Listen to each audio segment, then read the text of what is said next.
So welcome everyone to another episode of our Beautiful Feelings Within series. I'm Anthony and this is Sarah. Yeah, I'm Sarah, and we used to be colleagues, but not anymore. Well, we're colleagues here, aren't we? We're colleagues here, just not in the NHS anymore. There's been a slight change of jobs, but we're still working together to some extent. Absolutely. So we're introducing the topic tonight. Each week, or each fortnight rather, we've been going a little bit deeper and deeper into a psychological and spiritual understanding of life, basically, of how our minds work.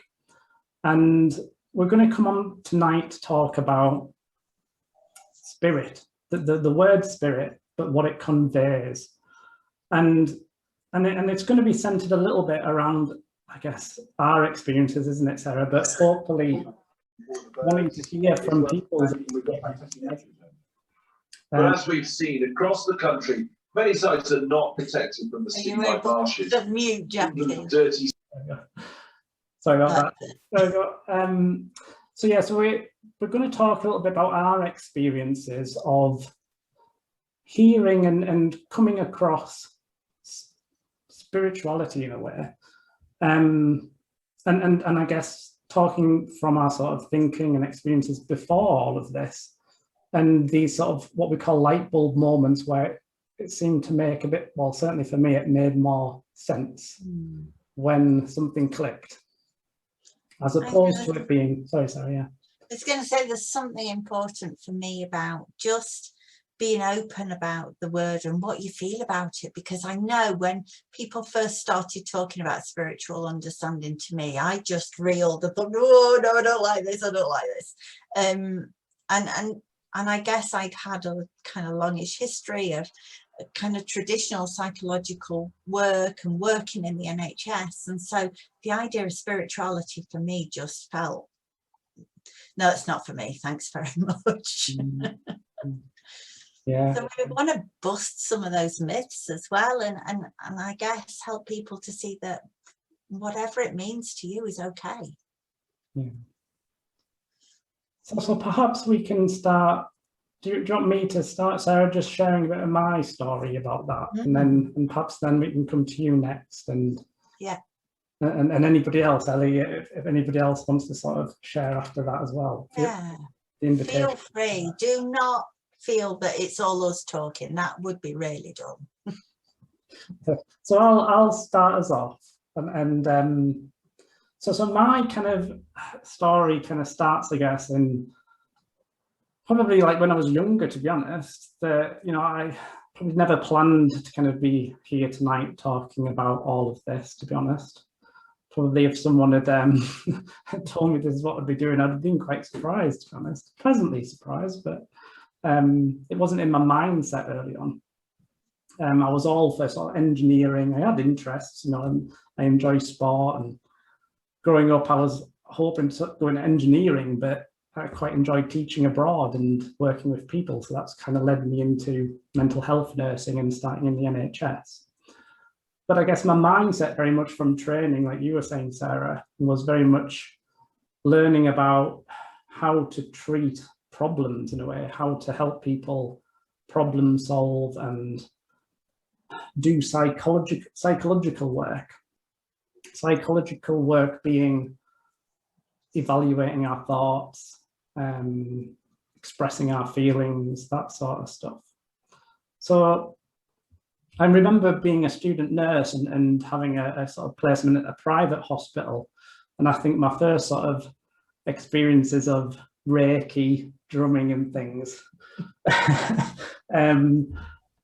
found it really bizarre, to be honest. I was only young at the time, like maybe like 26 or so. And I remember kind of like really struggling with this sort of idea that there's energy and, you know, we can influence our energies by getting in tune and things. And so I was really sort of, I was there and I sort of tolerated it, but I probably had a lot of thinking about it at that point in my life. and thinking that it was no good, it was a load of nonsense. And I guess I was very much around like, oh, we've got to do what the evidence base says, you know, like, and all of these certain therapies.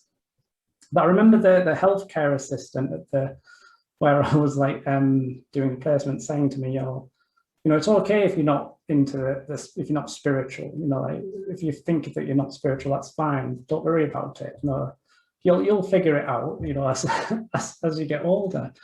As I said, all right, fair enough, whatever. And then that was that. That was my first sort of experience really of coming across it.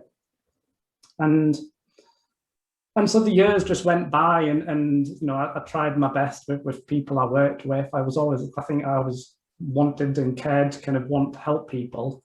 But I guess my first experiences has always been that, I don't know, it felt a bit like no matter how much learning and training we did, it never seemed to like make such a big impact. You know, people were like managing almost, like we could help people manage in terms of their struggles, try to cope with emotions, or try to understand a little bit of what thoughts and feelings are, and it helped to some degree, definitely. But it felt like there was this huge difficulty still in trying to kind of aim for something more than that.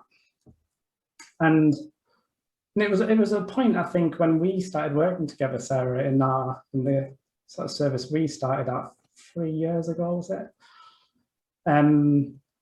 The thing that really caught my attention at that time was we had some colleagues who were exploring this, what we're calling this different understanding of mental health in a way. The title innate health, that's what was sort of being talked about. And I remember you saying, Sarah, how good innate health was, and what went through my mind was, well, that's bizarre, because all of my experience, like 7-8 years working in NHS mental health services, I've never even came across that term, innate health. And the concept of it being innate was interesting to me, because my initial thinking and idea of mental health was something that in life we have experiences in it and we lose it somehow. And we get into these terrible states of mind, and we've somehow got to help people regain it. So just hearing that term innate health, and how, well, okay, we're sitting in the middle of mental health, but we just don't know it. I mean, that was quite a revelation to me. So that was initially what caught my interest. And then the other big thing that really made me curious was when I literally saw colleagues walking into the office door having like totally changed in their personalities, from one of worry and stress to one of just complete difference, like positive energy walking into the door. Now, I've just never seen anything like that before. You know, like, hang on a minute, it normally takes about 8 months or so before you get to that point. How can that happen overnight? So I got really curious about this idea of innate health and the name of Sydney Banks. I think I read some books first on this, but I didn't really get anything from it. But I was really pulled just to this name, Sydney Banks, and I don't know why, but that's what I went to. And so it was when I started listening to Sydney Banks' old recordings and lectures, and when I was watching him, I didn't really know that he wasn't alive still. No, I was just assuming this guy was somebody in Canada, and he was there. And so it was only until I kind of read a little bit more about Sydney Banks, his story, that it struck me. The things that I heard as I was listening to him was how it's about keeping it simple. And I know that's a strange thing to say. Well, we've just got to keep it simple, and going beyond the words, going beyond ideas and concepts, and really going inside ourselves. Those were the like things that really I heard when I was sort of listening to him. And it was only when I started listening in that way, you know, like not to understand what was being said, but to find a nice feeling about something that we've covered up about ourselves as human beings, the truth of who we really are. That when I started to kind of listen in that way for this clue that perhaps I'd been thinking and believing something else, but that I could reconnect with this, that's when spirituality meant something different to me, I think. And that probably was the start, I guess, of experiencing it rather than it just being another concept. So that's kind of my introduction, Sarah. My sort of story about coming into spirituality. And before all of this, I would have said I would have defined myself more as an atheist. Really interested in science and used to love documentaries, Brian Cox, all about the universe. So there was something there, I think, but I would never have kind of gone to hear a talk on spirituality. Yeah. At that point. And it's interesting, Anthony, that you talk about being an atheist. And for me, I guess we bundle up spirituality and faith, but it's not necessarily the same thing. And I think that was something that really kind of made me recoil a bit, the idea that spirituality is faith. And I was brought up with a faith, and that's kind of waxed and waned over the time, and that was where I was coming from. But actually what I see now is spirituality is about the nature of the universe, the nature of us beyond our understanding, beyond what we can see and feel and hear, and it's bigger than all of that stuff. And it's so hard to put words to, isn't it? Because how can you describe something that you don't see, that you can't touch? Or and I think for me that's where I've come to now. But at the beginning, when I first was introduced to innate health, I loved the idea of it. I loved the idea of having innate health. I loved the idea of that inside out kind of understanding where our experience is always created within, and where within always there is health. I loved that idea, but as soon as somebody started to talk to me about spirituality, that was me kind of looking for my coat, really. But what I came to see was, yes, we can link it to faith if we want to, but our individual experiences of spirituality are just that, really individual. We don't need it defined by anybody, not by you, not by me, not by anybody. It's how we relate to our experiences, I think.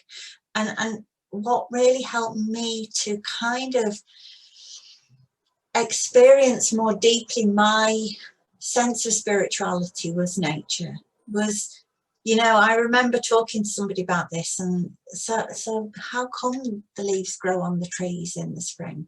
And I might have been able to, once upon a time when I was doing biology, I might have been able to talk about the scientific process, but who knows why that's so, what's behind that scientific process, what drives that? And for me, spirituality is about saying, I don't know. I don't know what drives those processes. I might be able to, and scientists might be able to understand those processes, but why those processes happen is bigger than me. You know, why an oak tree grows, a rose bush grows, why some plants don't grow, why some humans thrive and others don't. It's bigger than me to understand. And that's where, for me, the idea of faith comes in, because it's faith in the unknown. And whether that be a God, whether it be the universe, whether it be whatever it is, but it's about acknowledging that as almost mere humans, we know a lot of stuff and we're really clever, but we don't know a lot as well, and that's okay. And for me, that's the magic of spirituality. It's being okay in knowing that there are much bigger things at play than us. And I think our egos don't much like that. Mine doesn't sometimes. Hang on a minute, nothing's bigger than me. Actually, most things are.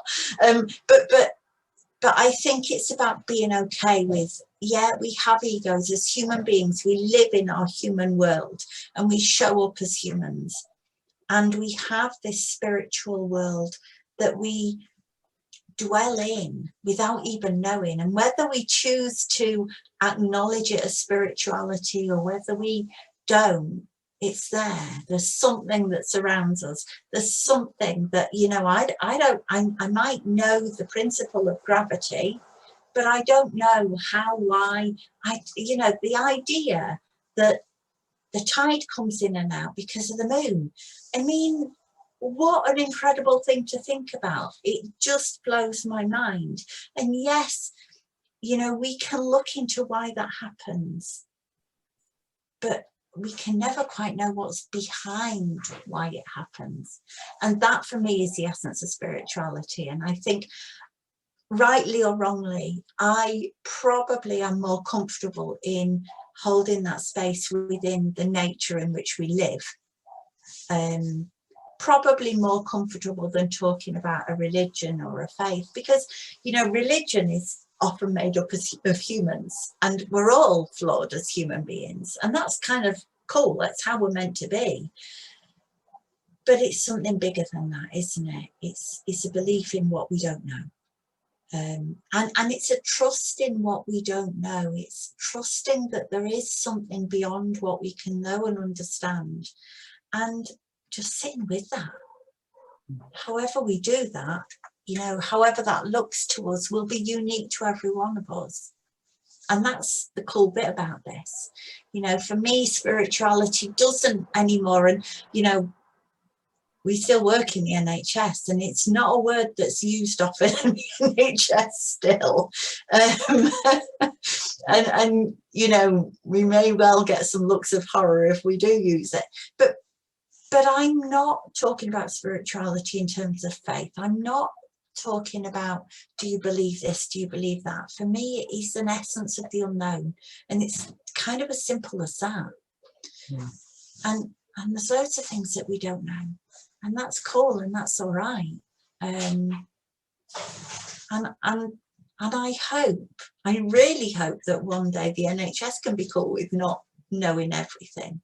And yeah, of course, it's important to know stuff, you know, when you're working with people and they've, you know, something's gone wrong in their body, or it's important to know that stuff. And for me, it's kind of important to pay a bit of attention to what we don't know too, the magic that happens anyway. You know, we know why a cut on our hand. We might know the process of healing, but we don't know where that process has come from and why it starts and why it ends and how come that's happening.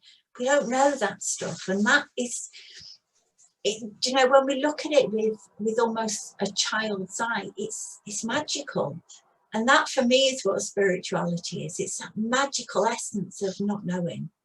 And I think sometimes we lose sight of that a bit as adults. And I think Sydney Banks was quite brave in saying, there's a lot we don't know, look to what you don't know. Because I know, you know, often when I'm talking to people, I'll say, listen for what you don't know. Because there's no point listening to what you do know. You know it.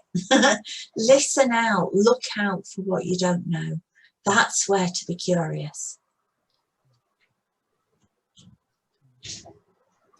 Yeah, I love that, Sarah. There's a lot in what you were saying there, isn't there? And some clues for us in terms of how we've come to, I guess, like you say, attach to our thinking a lot, you know, and we fill ourselves up in life, don't we, with knowledge. It feels like there's this, as we start life, there is this thirst for the known. Yeah. And yeah.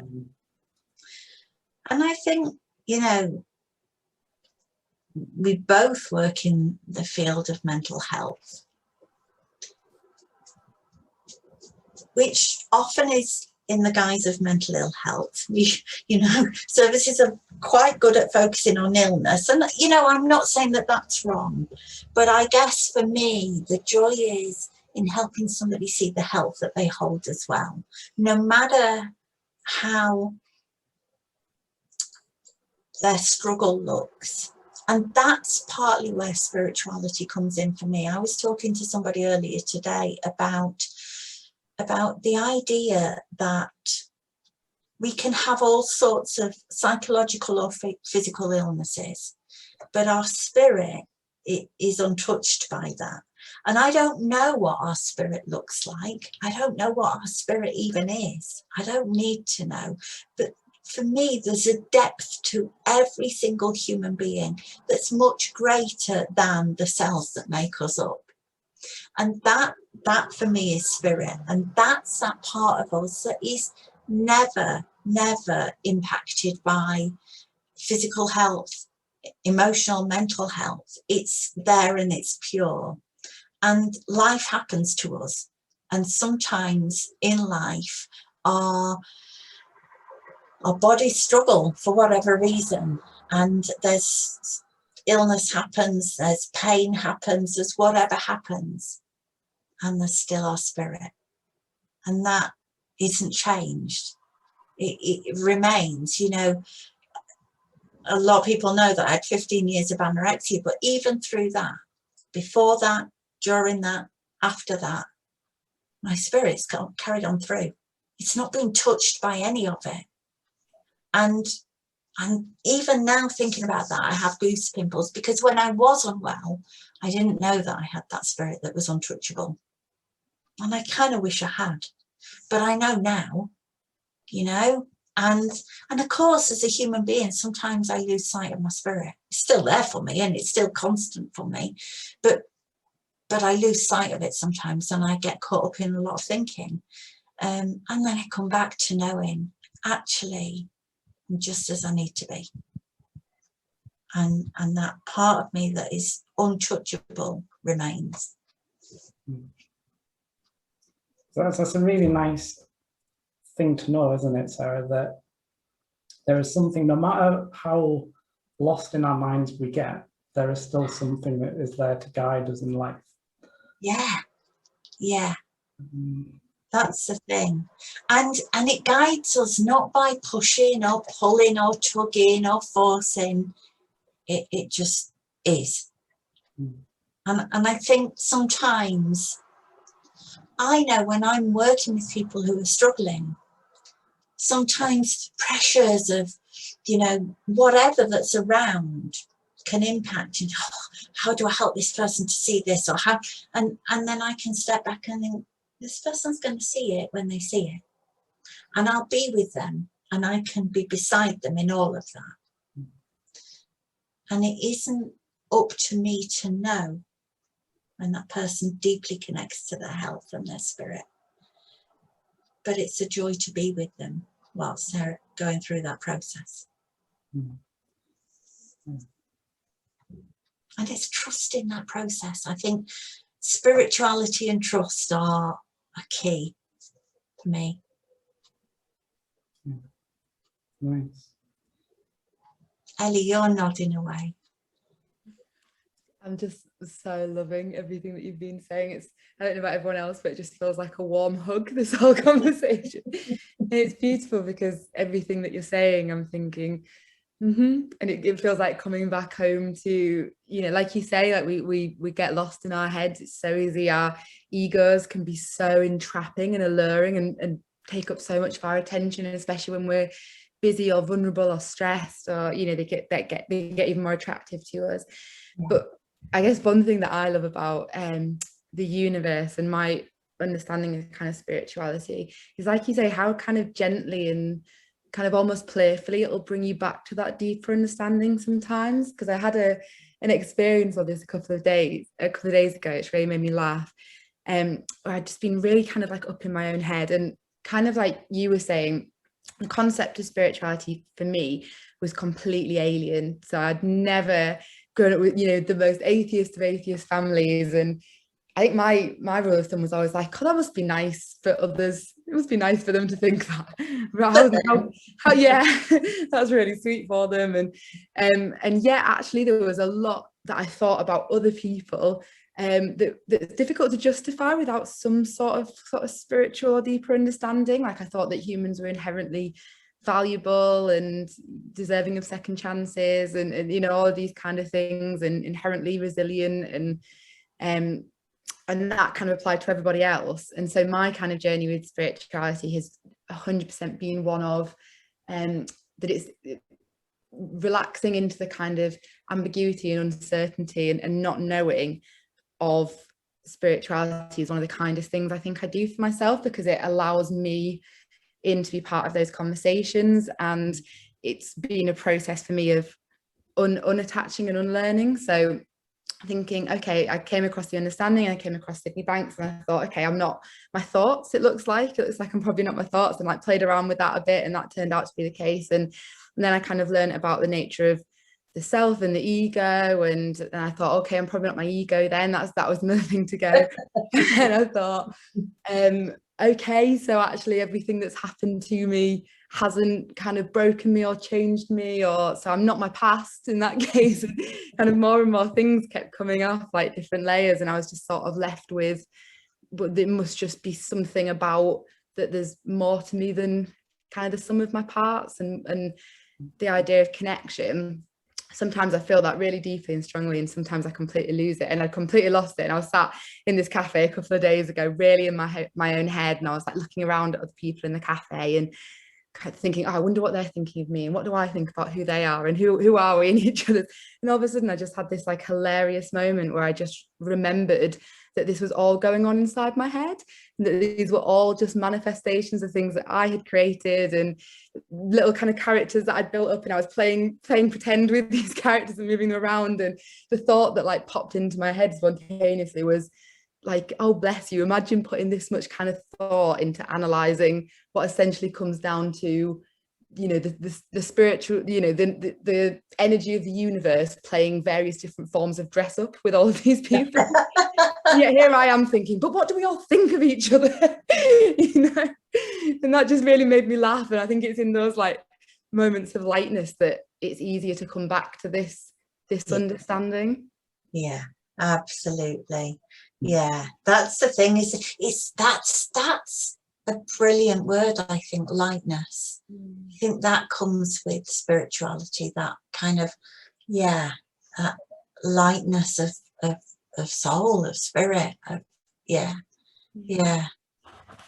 I know we're a little merry band of four, and I don't know if Fiona, you feel you want to say anything or share anything, or you just want to sit quiet, and that's fine if you do. I have to say I wasn't sure about whether to come along or not, because I saw the title and I thought spirituality, and I mentioned it to my dad, and he said, oh yes, God is very involved in you know. I thought, right, well, I'm not sure that it's going to be that, but I'll go along anyway and see. And it's been very interesting. I'm enjoying hearing what you've been saying. So I guess it isn't something that we as humans easily talk about unless we are part of a faith or a religion, or I think it's almost pocketed off, isn't it, in the world, really. And I like to think that if we can open the idea of spirituality out for everybody, it might, as Ellie says, bring a bit of lightness to people. Yeah. So I think, you know, like for me, you know, it's not that we're not seeking it in a way. I think, you know, everybody I meet and everybody I work with, it feels to me like as human beings are all seeking something. But you know, we're oftentimes it's what we see is what's visible, isn't it? We're seeking it in all these different ways. And our attention immediately sort of goes to the jobs and what we define as success. And we might be wanting a relationship, or we might be wanting this or that. And I think for me, you know, like the more we kind of just go a bit deeper into kind of, you know, what it's kind of like how we just describe how we have an experience. Like, how come as we're sitting here looking at a screen, how am I, what's going on for me to have an experience of that? And it's it's a deep question to ask, but nevertheless, in life, we're always searching for something. Otherwise, we wouldn't be doing all of these different things moment to moment. And I imagine that if the closer you look at that, conclusion I've come to is that everything I try to do, I'm trying to get a nice feeling in a way. And when I'm not in a nice feeling, when I have gone to my head and I've worried or doubted myself or felt a bit insecure, I don't feel so great. And so I do my best to try and find that nice feeling again from different things. And all the time I'm playing this game of trying to find myself, because really I've forgotten that I already am a nice feeling. I am, you know, deep down we kind of know that you can't get a nice feeling. A brand new car can't make you feel anything. It's just a lump of metal. But somehow it makes us feel really nice when we buy a new car. And we enjoy driving it, and especially if it's got all the high-tech gadgets in, somehow makes it feel even nicer. And it's amazing to me to kind of now and again just glimpse that all that experience I'm having is coming from within me, not from without. And so how does that work? Well, Sydney Banks helped me point me to simplicity. And the simple is, it all derives, literally everything derives from mind, consciousness, and thought.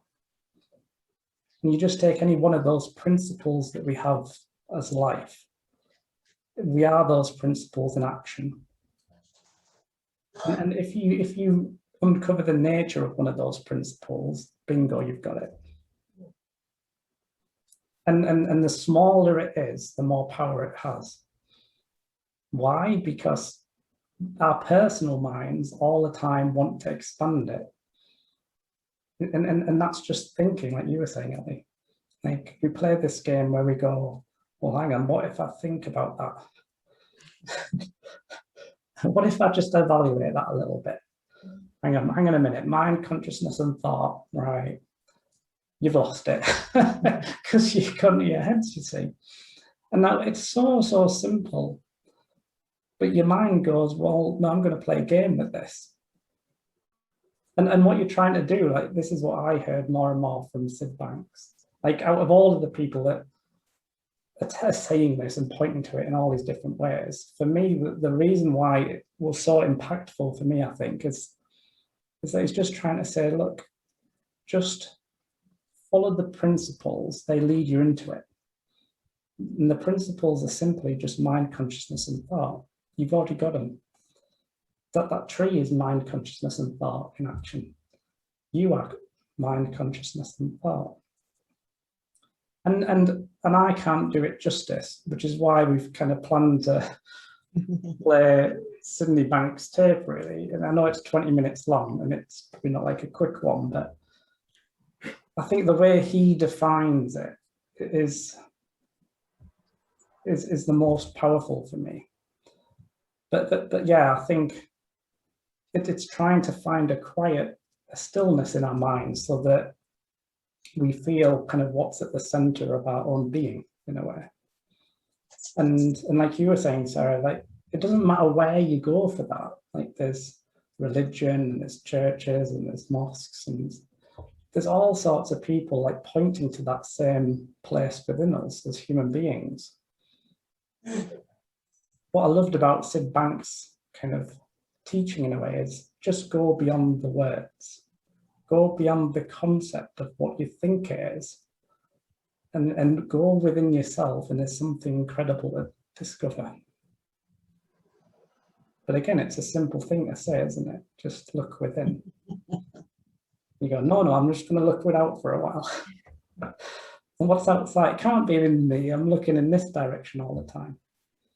We're always looking at the person in front of us, or that book, or that text, searching and searching.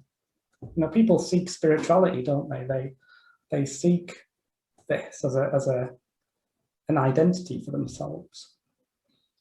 And that's the curious thing for me as well, Sarah, is that I don't know if anybody, like, as we've come across Sydney Banks or spirituality, that my guess is nobody was really seeking it in a way. They weren't actively kind of looking for it. I wasn't, It just, if anything, actively not looking for it. It just found me anyway. Yeah, that's the thing. That's the thing. And I think, I don't know, I'm probably a bit literal, but when I think of looking within, I kind of think of looking within. And yet, for me, spirituality is just everywhere. And so, for me, looking within is looking to that connection that we have to the universe, to each other. The fact that we are all the same thing. We are the universe. We are nature. We are all part of that big picture. So looking within for me also means just looking, not seeking, just looking, because it's already there, because it is everywhere. But I guess seeking for me is almost like looking for something else, and we don't need to, because we've already got it. We just maybe haven't shone our torches on it for a while.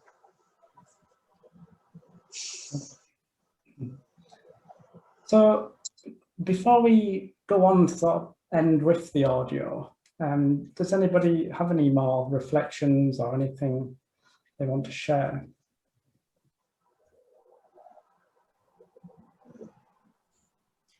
One of the things that I've been thinking that I know I find really helpful whenever I'm kind of trying to, rather than to seek, trying to maybe notice or like reconnect or something like that, is just to notice like how sometimes you can have those two experiences and like notice which one of them feels more deeply true. So quite often I'll hear my kind of ego telling me or making various suggestions, or my thinking kind of coming up with these fabulous, incredible stories about what might be going on.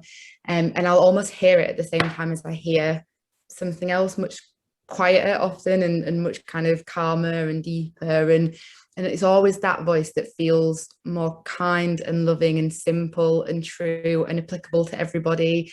And it fits with my morals, and it fits with, how I understand the world and things like that. So I think that's probably been one of the best ways that I've tried to, like, I guess, turn the volume up on that noticing process.